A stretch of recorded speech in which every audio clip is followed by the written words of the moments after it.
Patrice Talon contre la révision de la Constitution et un éventuel troisième mandat, un sujet croustillant à décortiquer avec nos consultants en plateau. Club Média 7 de cette semaine reçoit pour vous professeur Gilles Espedi Goyi, politologue et expert en gouvernance. Professeur Gilles Espedi Goyi, bonsoir. Bonjour, comment allez-vous? Ça va très bien. Également en plateau avec nous pour décrypter cette actualité de la semaine écoulée, professeur Julien Gbagidi, professeur titulaire des sciences du langage des universités du CAMES. Bonsoir, professeur. Bonsoir, monsieur le journaliste. Et enfin, Augustin Sodinou, analyste politique, qui fera également le débat avec nous. Augustin Sodinou, bonsoir. Bonsoir, monsieur le journaliste. Bonsoir, les téléspectateurs de l'ORTB. L'actualité politique au Sénégal s'invitera également dans le débat. Mais avant tout ceci, voici la revue de presse hebdomadaire de Marcela Rossi.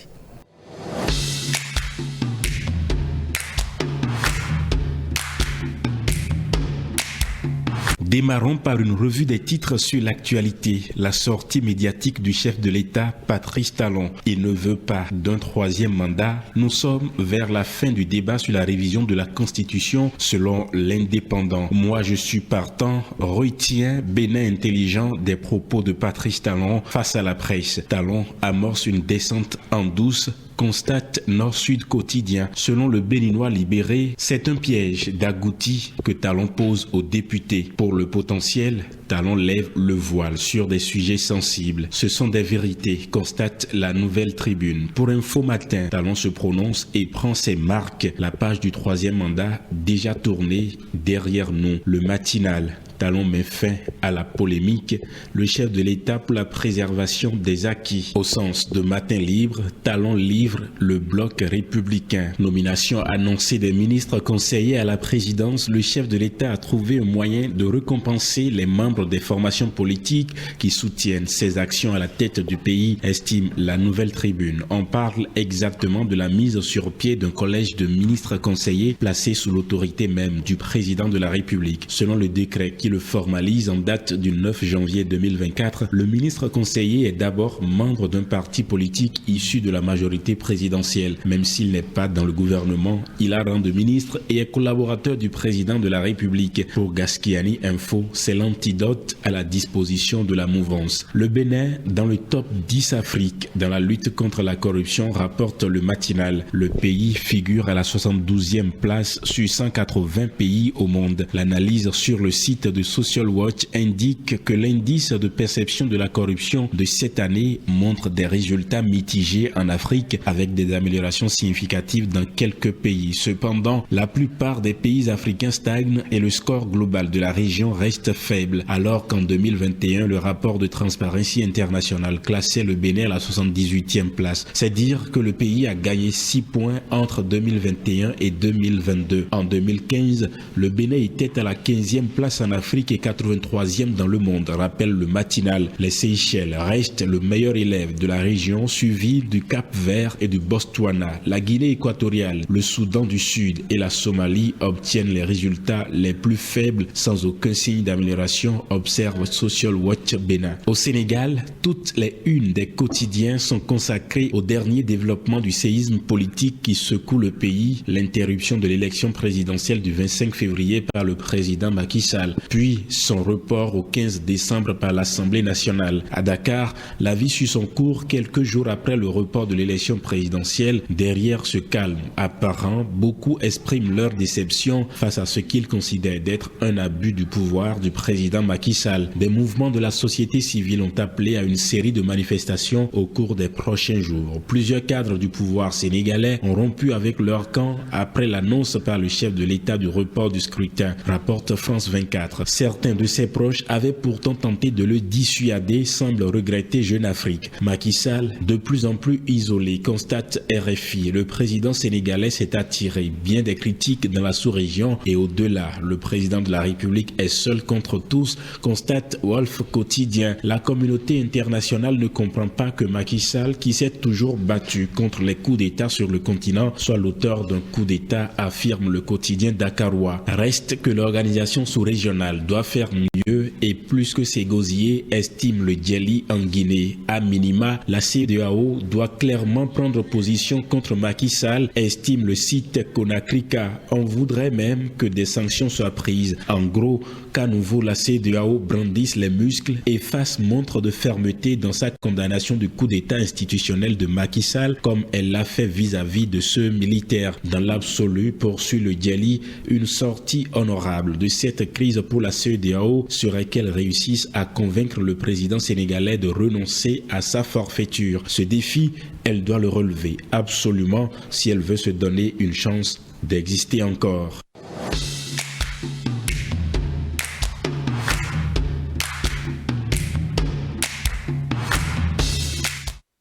Merci à vous, cher Marcel Arossi. C'était donc à l'instant l'actualité de la semaine relayée par les canards parus justement au cours de cette semaine.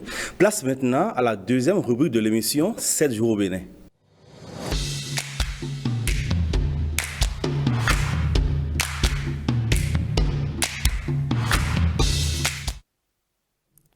Et je démarre avec vous, professeur Gilles Espédi Goyi. Le grand oral du chef de l'État est au cœur de toutes les discussions. Le sujet alimente l'actualité. C'est la fin de la polémique autour d'un éventuel troisième mandat.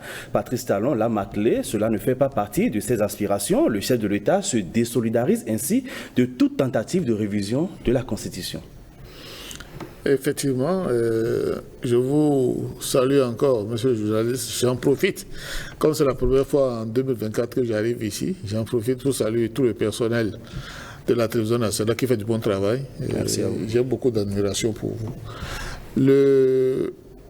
Nous avons tous suivi le président, qui, à mon avis, ne cessera jamais de nous étonner, parce que, comme d'habitude, il a encore brillamment réussi cet oral qu'on peut appeler le premier grand oral de 2024, simplement parce qu'il a dit en des termes extrêmement simples ce qu'il avait toujours dit, mais que certaines personnes faisaient semblant de n'avoir pas entendu, de ne pas entendre ou de ne pas vouloir entendre. Pour moi, quand je l'ai suivi, j'ai vu tout ce que le président a eu à dire, notamment sur la révision de la Constitution. Il a déjà martelé plusieurs fois. Sur le parrainage, où il y a quelques nuances, quelques subtilités dues à l'interprétation du code électoral, ce qui a nécessité l'intervention ferme de la Cour constitutionnelle, dont les décisions étaient insusceptibles d'interprétation. Moi, je m'étais dit que cette décision de la Cour constitutionnelle était suffisante pour ne plus agiter de vaines polémiques. Mais comme nous sommes essentiellement sur le champ politicien, il était nécessaire que le président Patrice Talon fasse ses sorties. Et je crois que c'est une brillante sortie, comme d'habitude. Et je n'ai que beaucoup de fierté par rapport à ça. Alors, professeur Julien Baguidi, vous avez également suivi cette sortie. Je ne veux pas qu'on touche à une seule virgule de la Constitution. Je cite là Patrice Talon. Appréciation. Oui, vous savez, le président de la République, c'est un homme très fort en caractère.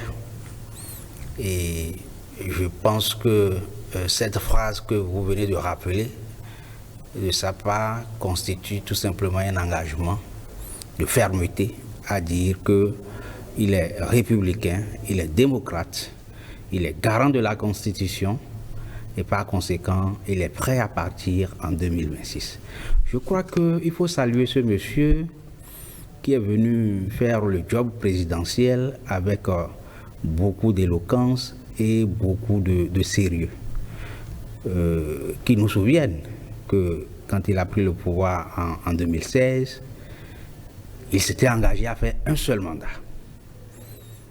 Alors, cette volonté devrait être traduite dans la Constitution. Il s'est acharné pour une révision de la Constitution pour que cela soit inscrit clairement. Mais il n'a pas été compris.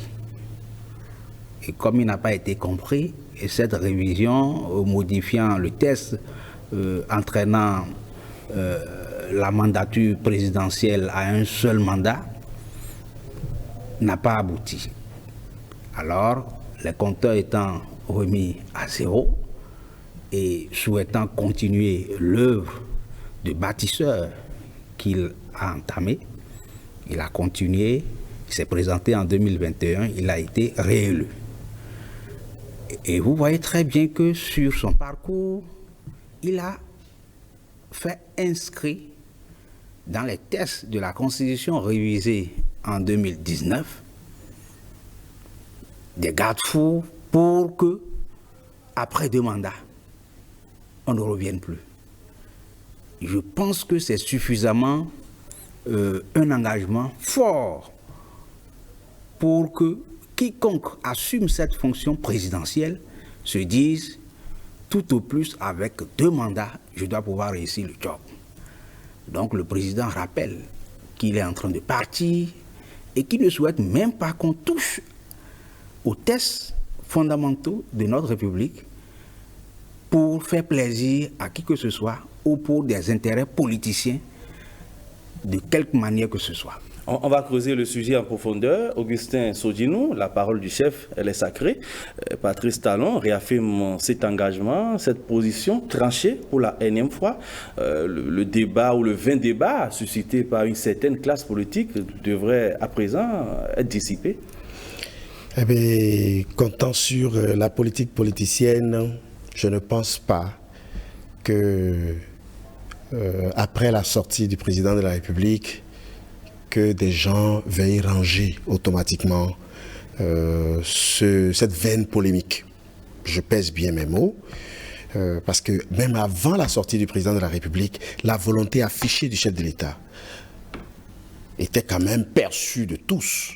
Et nous savons même que l'opposition au Bénin est consciente de ce que le chef de l'État ne se représenterait pas en 2026. Sauf que c'est devenu un fond de campagne, d'accord, et on agite cette pensée, d'accord, pour avoir du contenu, parce que au lieu de se pencher réellement sur les problèmes qui se posent à notre nation, à quelque position où on se trouve, soit on est député à l'Assemblée nationale et on se penche sur les questions, les problèmes qui se posent à notre nation de façon sérieuse, hein, et malheureusement on voit qu'on préfère prêter des intentions, on préfère inventer des pensées et agiter l'opinion nationale et même internationale sur une éventuelle candidature du président Patrice Talon. Alors, le contexte s'y prête à une sortie du chef lui-même, une fois encore. Car je crois l'interview du chef de l'État le 23 décembre, cette question avait été évoquée, le chef de l'État avait répondu. Et cette sortie de cette conférence de presse de cette semaine-là était vraiment une occasion attendue par la masse, attendue par les Béninois, pour que le chef se prononce sur des sujets, et Dieu sait qu'il y en a assez.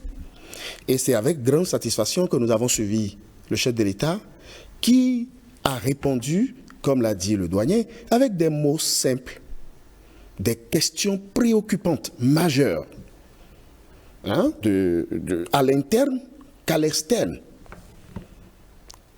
À la grande satisfaction, parce que moi j'ai observé autour de moi, beaucoup de Béninois ont été satisfaits de des réponses du chef de l'État et de la posture, la marque d'humilité du chef. À des moments même de cette conférence, de retourner la question aux journalistes, de leur dire, alors, quand vous vous retrouvez alors dans telles conditions, qu'est-ce que vous pouvez faire? Et ce que nous avons toujours envie d'agiter, que nous trouvons comme des solutions faciles, on se rend compte en fait que ce n'est pas si facile que ça. Ce n'est pas si facile que ça. Professeur Goï, il y a une question qui se fait insistante au sein de l'opinion publique. Quel va être désormais le sort de cette proposition de loi portant sur la révision de la Constitution, alors que le maître du jeu lâche ses poulains, c'est-on tenté de dire, sur ce chantier? Merci, monsieur le journaliste. Non, je crois que c'est un débat fort clos. Hein. C'est un débat fort clos, puisque le principal artisan de cette révision constitutionnelle, celui qui va donner le dernier mot, celui qui va signer, celui qui va ratifier un éventuel projet de loi, a dit qu'il n'en est pas question. Donc c'est un débat fort clos. Révision de la Constitution, si le travail demandé par la Cour constitutionnelle, la relecture du code électoral, l'exige, ce que je ne crois pas, puisque si j'ai bien compris, le français parlé par les sages de la Cour constitutionnelle, je ne sais pas si j'ai entendu le mot révision de la Constitution. J'ai simplement lu relecture du code électoral. Oui. Et cette relecture du code électoral, comme le président Patrice Talon l'a brillamment dit, il ne sera pas question de toucher aux fondamentaux de notre loi fondamentale, retouche qui éventuellement pourrait faire penser à une nouvelle constitution, puisqu'il n'est pas question de l'envisager. Alors l'un dans l'autre, moi je crois que c'est au niveau de la relecture du code électoral que tout reste à être envisagé maintenant. Ça, ce qui veut dire que quand je dis que la révision de la Constitution est un sujet clos, c'est fort clos, à mon avis c'est réellement ça, puisque je ne vois pas par quelle acrobatie on va encore parler de révision de la Constitution après le grand oral du président Baptiste Talon. Professeur Baguedi, avec quel code électoral ou quelle constitution irons-nous finalement aux élections générales de 2026? Oui, les députés sont appelés à s'y pencher. C'est leur job. Les parlementaires doivent pouvoir toiletter les tests pour que ces tests soient en conformité avec les calendriers électoraux pour les élections globales, générales. Et je crois que c'est le travail demandé par la Cour constitutionnelle. En réalité, on peut, rien n'est impossible en politique. Cette retouche, cette révision du code électoral pourrait entraîner toujours des modifications dans la Constitution, c'est possible. Et c'est pourquoi le chef de l'État a été prudent en disant « Moi, je n'ai rien demandé. Maintenant, si dans les débats techniques, dans la lisibilité et la conformité des tests, il arrive que des choses sont modifiées et qu'en dernier ressort, je suis appelé à promulguer, je le ferai. Je ne serai pas la personne qui arrêterait la machine qui devait se dérouler normalement. Donc, il est toujours possible que la loi fondamentale soit touchée. Ça dépend de l'évolution des débats au Parlement. Ce qui est recherché, ce qui est fondamental, et c'est d'ailleurs pourquoi le chef de l'État, en très bonne intelligence, en sagesse, a pris soin, quand lui-même a senti les signaux ça et là, il a invité les partis politiques représentés à l'Assemblée nationale pour dire, bon, s'il arrivait que vous devriez y aller, il faudrait alors le consensus. Donc, ma personne importe peu. Réfléchissez, entendez-vous, trouvez le consensus nécessaire pour que le pays avance. D'ailleurs, le chef de l'État a dit une chose très intéressante qu'il faut rappeler. Il a dit qu'il est même prêt, il est prêt à sacrifier quelques jours de la durée de son mandat. Ça, c'est un aspect pour moi très élégant et très important. Le chef de l'État est prêt à ce que les élections présidentielles soient organisées en premier lieu avant les autres élections. C'est pour dire qu'il est prêt à écourter son mandat. Donc si la loi fondamentale en harmonie avec le code électoral exige qu'on touche peut-être de petites choses dans la Constitution pour en arriver à cela, il ne s'y oppose pas. mais il n'est pas demandeur. Il a rappelé, je ne suis pas demandeur. Donc le travail incombe aux parlementaires, aux députés, et sous l'arbitrage, bien entendu, de la Cour constitutionnelle, puisque c'est la Cour constitutionnelle qui a dit « allez me relire ce code électoral ». Augustin Sodinou, les élus du peuple ont donc la lourde responsabilité devant l'histoire de procéder ou non à la révision du texte fondamental de la République. Oui, à tout point de vue, voilà les exercices auxquels on invite les élus du peuple, notamment les honorables députés à l'Assemblée nationale, tous bords confondus. Ce n'est plus une question de l'opposition ou de la mouvance, mais c'est une question du Bénin. La position du chef de l'État ne souffre plus d'aucune ambiguïté à ce jour, après cette conférence de presse. Il a été suffisamment clair. Et comme l'a dit le professeur, il n'est pas demandeur. Parce que, sachant comment nous aimons faire de la polémique, même là où ça ne devrait pas exister, on allait faire de la vaine polémique et passer à côté. Car nous avons des défis réels qui se dressent devant nous. Alors le chef de l'État s'est démarqué clairement pour dire, moi, je ne souhaite même pas qu'on enlève une virgule. Ceci étant, ne perdons pas de vue l'esprit d'ouverture du chef de l'État.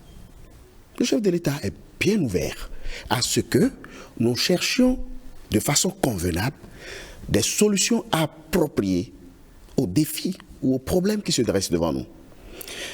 Ceci étant, ce qui se plane, en fait, ce qui se dessine, nous voyons que pour aller vers cette révision de la Constitution, c'est un député à l'Assemblée nationale qui a fait une proposition de loi pour modifier la Constitution modifiée de 2019. Parce que je voudrais insister sur le fait que c'est la Constitution de 1990 qui continue d'être le soubassement, le ciment de notre Constitution. Et nous sommes en démocratie où nous devons respecter la norme des hiérarchies qui veut que les lois inférieures soient conformes à la loi suprême, à la loi supérieure. Ceci étant, la Cour constitutionnelle, qui est garante, d'accord, de notre Constitution, je me pose la question si la Cour elle-même pouvait demander aux députés d'aller réviser la Constitution. Est-ce que la Cour elle-même, qui est garante de la Constitution, pouvait inviter les députés... Comme l'évoquait le professeur Goyi, il s'agit de relire le code électoral, c'est le premier débat... Mais tenez-vous tranquille. Vous allez être surpris de comprendre que des dispositions au niveau du code électoral sont juste une reprise mot à mot des dispositions de la Cour de la Constitution. Il y a un cordon ombilical qui lie les deux. Lorsque vous prenez le calendrier, l'ordre de passage des élections, vous vous rendez compte que dans la Constitution, il est bien marqué que les élections communales et législatives passent le deuxième dimanche du mois de janvier 2026. Et que c'est plus tard, le deuxième dimanche du mois d'avril, qu'on aura la présidentielle. Alors, si aujourd'hui nous sommes confrontés à un problème sérieux, parce que c'est d'un problème sérieux que nous parlons, des députés qui siègent aujourd'hui au niveau de l'Assemblée nationale, tous bords confondus, veulent parrainer les candidats de 2026, que le peuple nous entende. Parce que nous analysons, nous suivons de près tout ce qui se passe.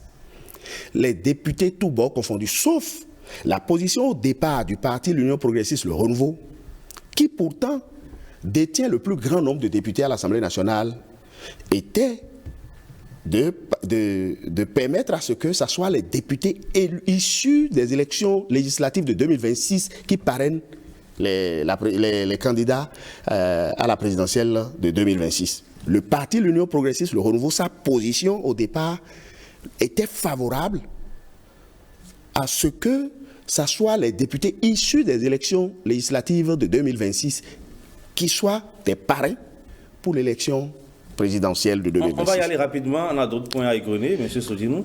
Alors, dans ce contexte, nous avons cette difficulté de calendrier. Nous avons aussi cette difficulté de légitimité du fait que nous sommes à 100% sûrs que les députés qui siègent aujourd'hui ne seront pas renouvelés à 100%. Donc il y aura des députés qui auront parrainé et qui, en ce moment-là, auraient perdu toute légitimité pour représenter le peuple, pour pouvoir parrainer. Alors, voilà. Que faire?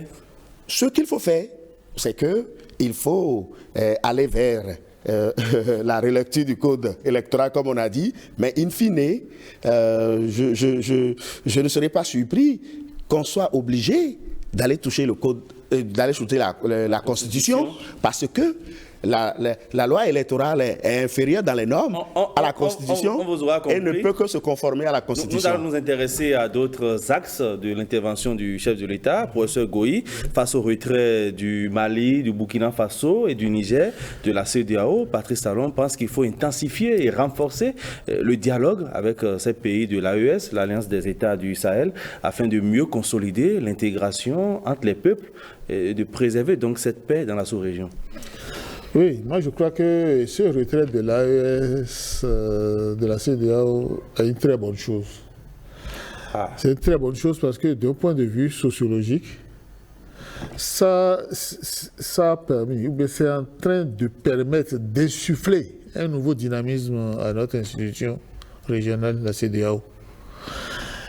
Les 3 pays de l'AES constituait plus de 30%, plus de 30% du volume. Et il n'est pas encore dit que ce retrait est un retrait définitif, puisque de l'explication du président Patrice Talon, nous avons tous compris qu'il y a une possibilité que les choses rentrent dans l'ordre et que la CEDEAO retrouve sa verdeur habituelle. L'un dans l'autre. Moi, j'ai suivi le président Patrice Talon, je l'ai encore suivi en extrait ce matin. Il a dit ah non, qu'il a appelé un parmi les 3 chefs d'État, qu'il a dit ah non, vous êtes allé trop loin. Un peu pour dire qu'on ne tue pas une mouche avec un marteau. On ne tue pas une mouche avec un marteau. Rien de ce qui s'est passé ne permet encore d'aller jusque-là. Nous allons nous revoir pour nous asseoir et, je l'ai bien suivi, chaque dirigeant de chaque pays va dire, bon, qu'est-ce que toi tu veux de Cronquet? Ça demande. On va voir si elle est légitime. Si elle est légitime, on va dire, ok, tu prends. On va procéder au même exercice au niveau des 3 pays, et l'un dans l'autre. Quand tu as un bébé qui pleure, soit il a besoin du sein de sa maman, ou bien du lait qui est à côté. Et dès que tu le remets ce dont il a envie, il se tait. De telle sorte que moi, je continue d'être optimiste par rapport au rétablissement de la situation initiale. Pourquoi vous saluez alors ce retrait? C'est ce que j'ai dit, c'est-à-dire insuffler un nouveau dynamisme au fonctionnement de la CEDEAO. Éprouver la CEDEAO. Pardon? Éprouver la CEDEAO. Éprouver la CEDEAO qui a besoin, comme toute organisation, les choses pourraient s'empirer, professeur Julien Baguedi. Oui.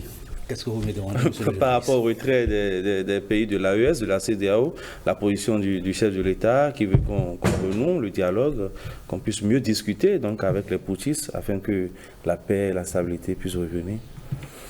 Oui, vous voyez, le président de la République a continué avec sa logique depuis cette crise. Nous sommes dans un espace communautaire où il y a des valeurs à promouvoir. Et parmi ces valeurs, il y a la démocratie. Une autre des valeurs, c'est l'intégration, de façon ardue.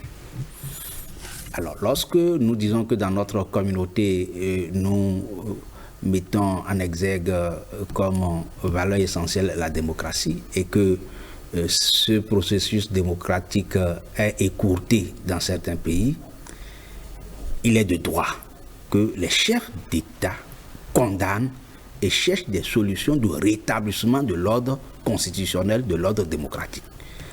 C'est ce que le président de la République et certains de ses pairs avaient essayé de faire dans le temps par rapport aux crises successives du Mali, du Burkina et du Niger.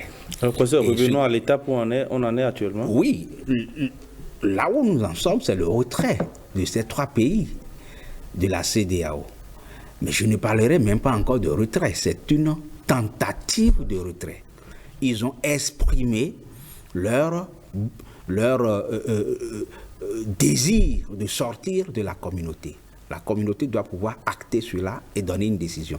Je crois d'ailleurs, j'ai commencé à lire que la communauté n'est pas tout à fait d'accord pour dire, pour l'instant, elle ne peut pas considérer ce retrait.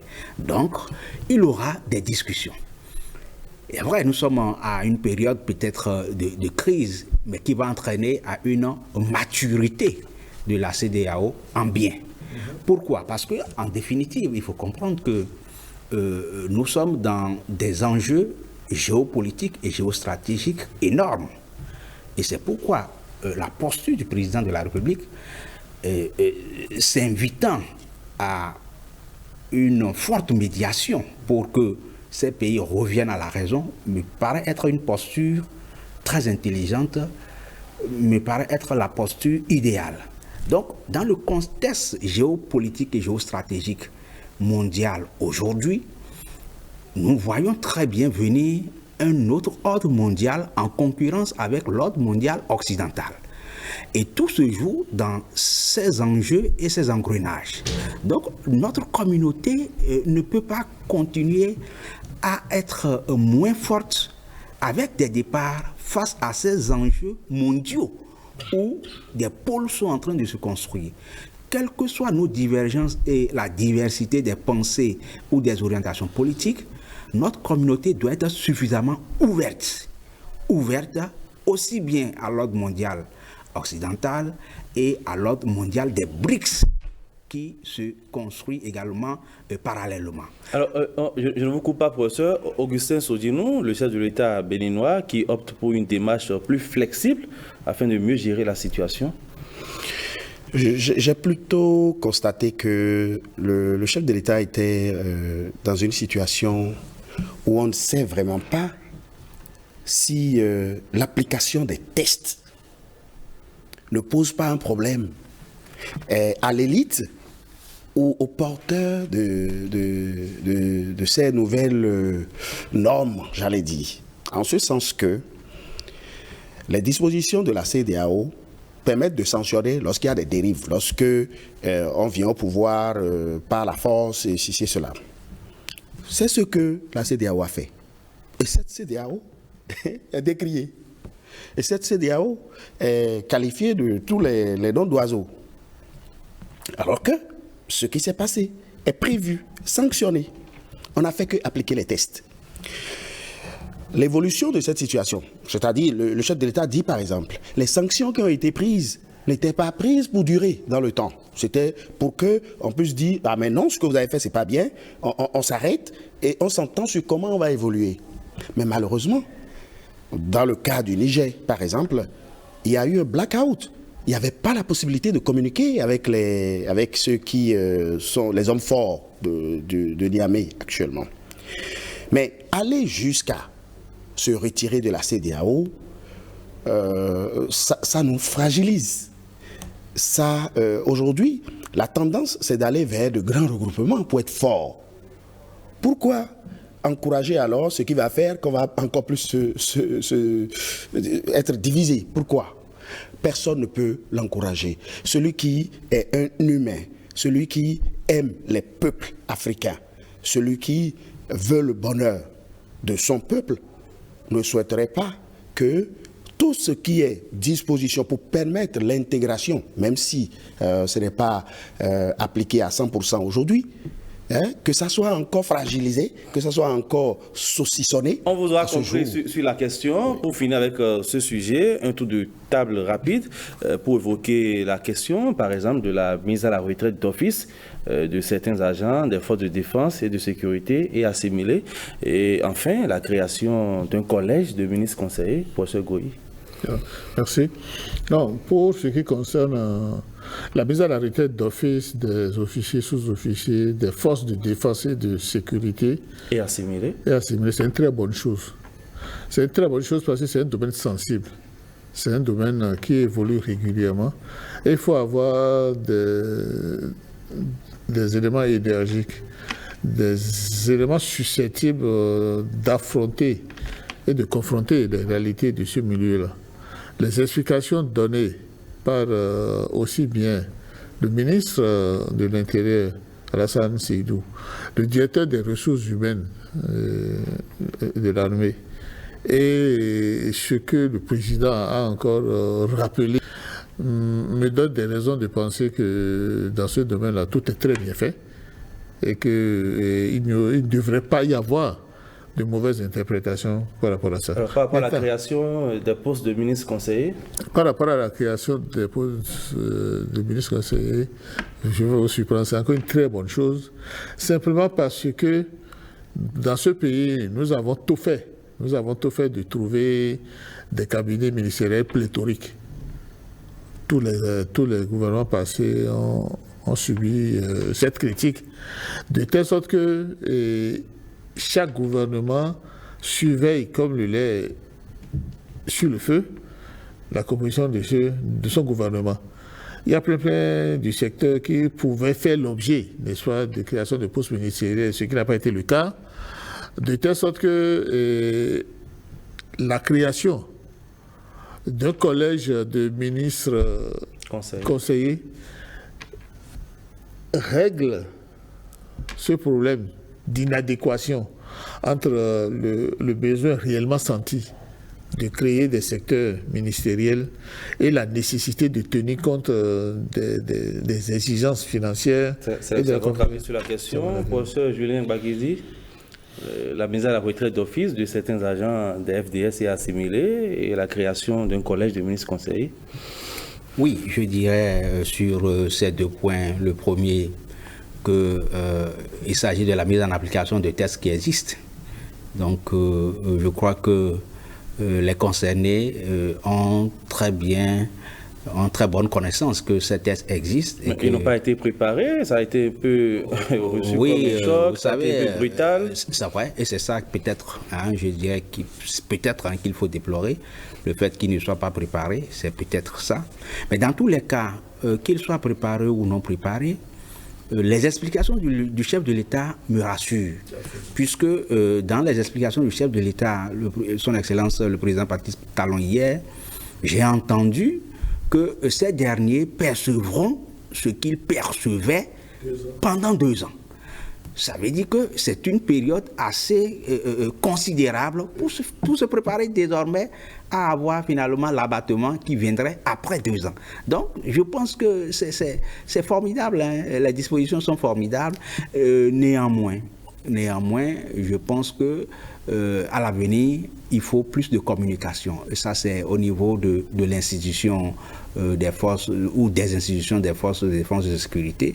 Il faut voir ça. Il faut beaucoup plus de communication, de sensibilisation. Par rapport au deuxième point, rapidement. Par rapport au deuxième point, c'est une très bonne chose d'impliquer de façon plus active les partis politiques à non seulement l'animation de la vie politique, mais aussi et surtout à la gouvernance en termes de propositions, d'idées, en termes de conseils au premier magistrat. Donc c'est une très bonne chose et je dirais même que dans ses compétences de ministre conseiller, le président de la République peut, dans leurs prestations, constater de la performance et de la compétence et en faire même des ministres participants au Conseil des ministres. Donc, oui, ils ont rang de ministre. Oui, ce que je dis, on va évoluer dans le débat. Augustin Sodinou, votre perception sur les aspects. Oui, c'est la mise à la retraite d'office est prévue par des tests chez nous. Comme l'a dit les deux professeurs sur ce plateau, la seule chose qui n'a peut-être pas bien fonctionné, c'est le fait de n'avoir pas assez communiqué autour de cela. La surprise Mais je profite de votre question pour faire une invitation à l'opposition de notre pays qui prend ce sujet aussi sensible, un sujet pertinent, qui a été réglé d'une façon efficace, mais qui prend ça pour faire de l'intoxication dans la masse populaire. Ça n'honore pas du tout notre pays, et qu'on prenne des questions aussi sensibles, techniques, pour faire un fond de campagne précoce. Ce n'est pas bien pour notre pays. Le deuxième point? Le deuxième point, la création du collège de ministres conseillers.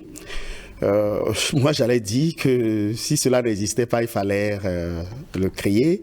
Et même, je pourrais dire que c'est arrivé peut-être un peu tard, selon moi, car le gouvernement fait assez. Mais il n'y a pas des officiels qui ont le temps de faire de la politique.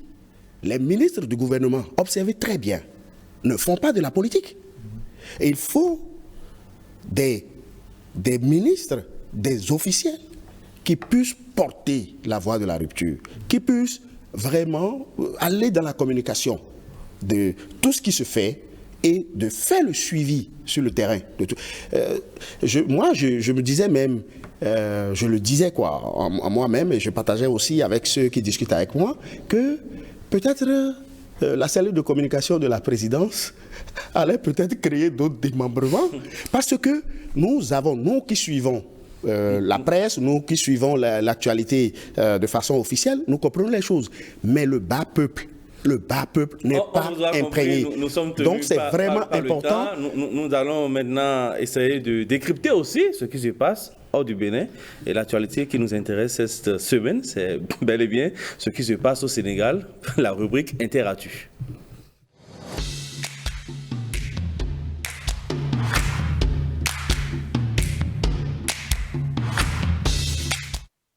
Professeur Julien Baguedi, alors qu'on s'y attendait le moins, le président sénégalais Macky Sall a annoncé officiellement le report de la présidentielle, initialement fixé au 25 février prochain, report sine die.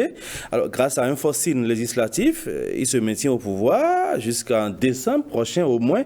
Les Sénégalais sont dans les rues, l'opposition est fâchée, l'opposition manifeste. Il y a même des cas de démission qu'on a enregistrés dans le camp présidentiel.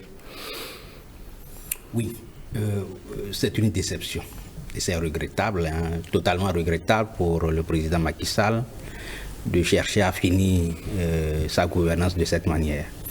Je pense fondamentalement que Dieu doit l'inspirer pour faire un retour en arrière très rapide, puisque déjà vous constatez les pressions à l'international, les États-Unis et autres, donc le président Macky Sall a choisi la très mauvaise solution, puisque vu déjà la pression faite sur l'opposant Sonko depuis des mois jusqu'à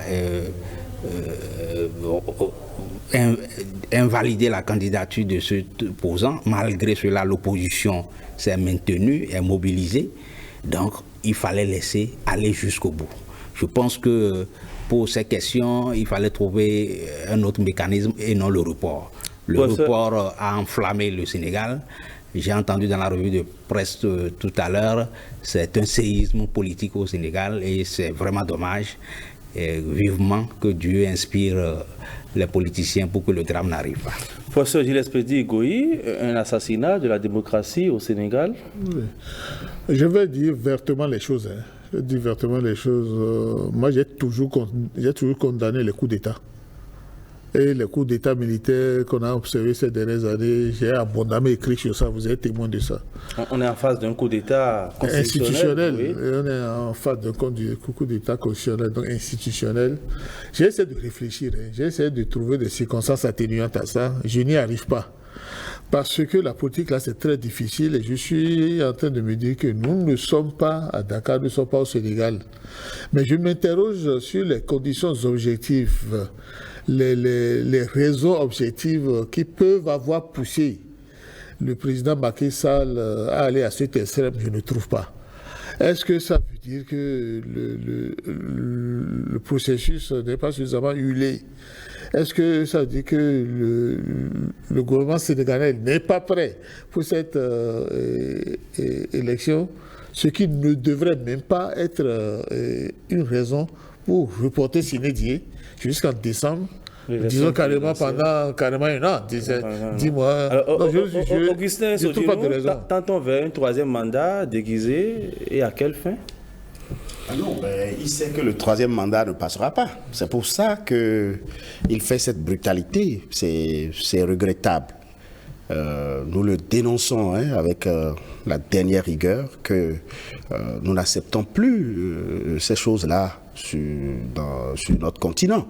Il faut que le président sénégalais se dise que la jeunesse ne peut jamais être d'accord et cautionner ce qui se passe, parce que ce n'est pas à la veille de l'élection présidentielle qu'il va découvrir qu'il y a un sage qui est corrompu et qu'il y a une mésentente entre l'Assemblée et le Conseil constitutionnel, et que bon, allez, pour ça, non, c'est pas sérieux.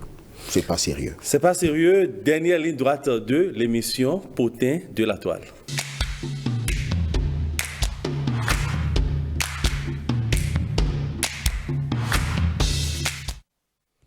Et je reviens à vous, Augustin Sodino. L'actualité sur la toile, cette semaine, c'est bel et bien le décès du président namibien, Edge Geingob. Edge Geingob, figure de l'indépendance et un ardent opposant au régime de l'apartheid en Afrique du Sud. Il est décédé le 4 février dernier, à 82 ans, des suites d'un cancer, à son lieu qu'il était au pouvoir depuis le 21 mars 2015. Malheureusement, le cancer a eu raison du président. Les présidents de République, c'est des hommes comme nous, et nous savons que nous naissons un jour et qu'un jour on part. La leçon à retenir, c'est de dire à tout président de République qu'un jour on partira, qu'on soit fort ou pas, mais l'essentiel à retenir, c'est les témoignages et les œuvres. Vous voyez, artisan de l'indépendance de son pays, la façon dont les affaires publiques ont été conduites, voilà ce qu'on va retenir de tout homme, de tout président de la République. C'est une fois encore un rappel que tout le monde partira un jour, qu'on n'a qu'à œuvrer pour le bonheur de tout un chacun de nous. Professeur Julien Baguidi, il a été plusieurs fois Premier ministre avant d'accéder au fauteuil suprême de son pays. Oui, c'est un artisan politique de premier rang dans son pays. Toute ma compassion au peuple namibien et mes condoléances à ce peuple frère, même s'ils sont très loin de nous. L'Afrique aujourd'hui est dans une logique panafricaniste qui nous encourage à aller davantage à l'intégration dans toutes les zones, aussi bien en Afrique de l'Ouest, Est, Sud, Nord. Donc c'est un deuil panafricain, puisque c'est un exemple. Mais ce que moi je peux retenir aussi, c'est que à un certain âge, il faut commencer à moins se fatiguer pour des exercices de gouvernance. On vous a compris. Vous voyez, il est très âgé, 82 ans. Nous sommes pratiquement à la fin de l'émission. Je donne aussi des leçons aux grandes républiques. On va recueillir l'avis du professeur Goï. Quand vous prenez les États-Unis, aujourd'hui. On est à la fin de l'émission, nous sommes tenus par le temps, professeur. Alors, professeur Goï, rapidement sur la question. Un président en exercice qui décède, c'est pas courant. Non, comme je l'ai toujours dit, tout finit par finir.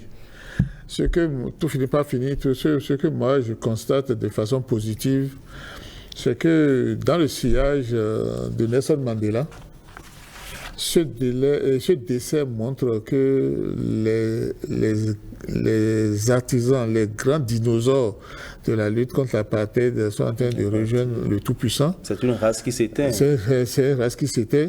Et moi, j'ai rapidement fait la prière hier que les jeunes générations s'inspirent de ces expériences pour continuer de fortifier leur pays, pour continuer de bâtir leur pays, parce que le défunt, il a beaucoup fait pour le développement. Merci à vous. Ce sera tout pour Club Média 7 de ce dimanche. Malheureusement, professeur. Alors, je le rappelle, j'ai reçu professeur Gilles Espédi Goyi, politologue et expert en gouvernance. Merci à vous. Merci. Professeur Julien Gbagidi, merci à vous aussi. Professeur titulaire des sciences du langage des universités du CAMES.